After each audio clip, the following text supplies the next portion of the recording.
How long have you been a customer here? I've been a customer here about 2.5 years, maybe 3. I didn't know too much about comics. Just came here. I met a cousin by accident.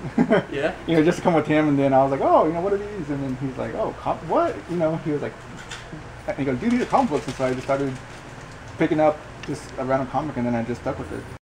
Let's do both. Okay, live action. Oh man.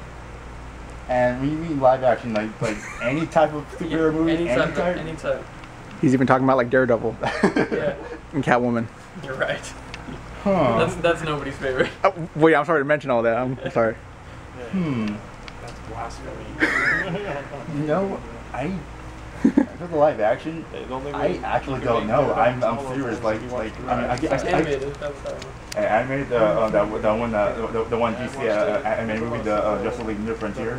Oh yeah. I read the graphic novel and then seeing the movie, it was like holy crap! It's so good. However, it's only like 70 minutes. It's only like 2 hours. They're really the best anime movie ever. But like 70 minutes. I mean, they put a whole lot of the book. It's on the movie, and it's still pretty good. Yeah, and it's pretty good graphic novel as well. Yeah. Honestly, I was a kid. I mean, I didn't really start reading them until I was 20, but my first memory of a comic book character is, well, Batman the Animated Series and Spider-Man the Animated Series, although more towards Batman the Animated Series. Right. But yeah, I love Batman and the Joker. You're an amazing artist. I have some prints in front of me here, and they're awesome. I really like the Breaking Bad one, by the way. Oh, thanks. That's great. So how long have you been an artist?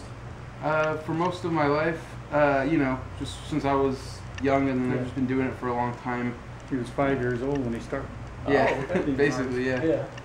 So you're just a talent since the very beginning, basically. No, No. no, I didn't say that. I said I've been drawing for as long as yeah. Gotcha. I didn't try it seriously until like high school. Like I always liked doing it, but it wasn't like it wasn't Right. serious until I got into high school and I started like painting and that kind of stuff. Yeah. Oh, okay. So you really developed your craft and then you became serious about it? Yeah. Yeah. Okay. Yeah, it was just sort of like like kids, like they like to draw or whatever, and then I just did it more than most other kids. So then the time I got to high school, I really wanted to do a lot. Wow, that's awesome. So can you tell us a little bit about how you got involved with Marvel and E Is For Extinction? Marvel, I had put up a lot of my drawings on Tumblr, just sort of like, Tumblr, DeviantArt, Twitter, Facebook, Instagram, everywhere. Right. It's like with social media, you can sort of like get more exposure than ever before. So I just always put my stuff out there, and then just one day I got a kind of cold call out of the blue from Marvel asking if I wanted to work for them. So I said yeah, because I didn't have a great job at the time, so Right. I said yeah. How can you pass up Marvel, right? Right, especially when that's like the end goal was to work for them. I just thought it would take a little bit longer, because I'd only put out one book before that, like independently, like some small things, like but only one full book, like at like the kind of standard to where you sort of become a comic book artist, like drawing big paper and shrinking it down and like full 20 pages like that. I'd only done that once, and then they asked me to do it for them in like a very ambitious like one shot. So I was like, yeah, because had nothing to lose. Yeah. So I said yeah, and then ever since then I've just been getting more and more work. There was like a 2-month period at the end of last year where I kind of was working on other things, but then beginning of this year they asked me again if I wanted to work for them. So I said yeah. Then I have something lined up after this. Not as, I can't talk about it. Can't talk about it. Ooh. Okay. Yeah. So but I still got it's been a gradual process. Right. Yeah. So can you tell us a little bit about E Is For Extinction? Yeah, E Is For Extinction. Oh, it's E. Sorry. My bad.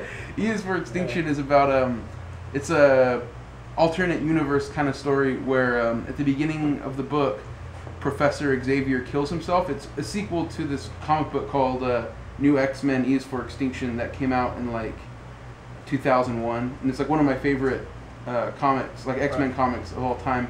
It's by my favorite writer and my favorite artist. So to be able to like work with those characters was pretty exciting. So this is about like 10 years after a scene in which Xavier doesn't kill himself, but in our book he does. Yeah. And 10 years later, all the kids in that run are now grown up, and they're like the X-Men, and all the older X-Men are sort of like pushing, 50, and like not sure like what their powers are waning, and they have to like get back into the fight because some bad stuff starts to happen. Okay. Wow. That sounds awesome. Yeah. Somebody was asking about this. Fight Club. Yeah. It's pretty chill. Ruben's getting his comics on. Yeah. So I'll see how it goes. I dig it so far. There you go. All right, man. Thanks, man. Thank you. That's a cool shirt, Ramon. That's a cool shirt, man. Yeah. He's like, yeah, I'm awesome. So today was more or less a good day, right, guys? Yeah, it was alright. Oh yeah. It's hot. So remember, kids, mind your biscuits and life will be gravy.